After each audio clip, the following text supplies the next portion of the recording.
كشفت المحكمة العليا في السعودية أن الجمعة أول أيام عيد الفطر المبارك لهذا العام. في وقت سابق أكد مراسل العربية والحدث الخميس رؤية هلال شهر شوال في مرصدي تمير وحوض سدير.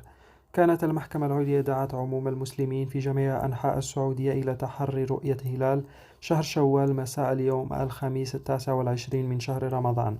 وناشدت المحكمة ممن يراه بالعين المجردة أو بواسطة المناظير إبلاغ أقرب محكمة إليه وتسجيل شهادته إليها أو الاتصال بأقرب مركز لمساعدته في الوصول إلى أقرب محكمة.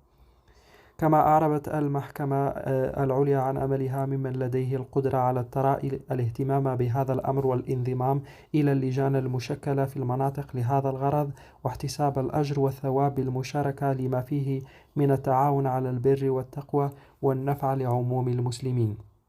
جاءت هذه الدعوة بعدما أكد مركز الفلك الدولي منذ أيام أن رؤية الهلال الخميس غير ممكنة بالعين المجردة من أي مكان في العالم العربي والإسلامي، وبالتالي يكون السبت 22 هو أول أيام عيد الفطر، مما أثار حالة من الجدل دفع بعض الفلكيين إلى الرد بالدلائل على ولادة الهلال الليلة، فيما ذهب البعض إلى أن رؤيته قد تكون مستحيلة اليوم.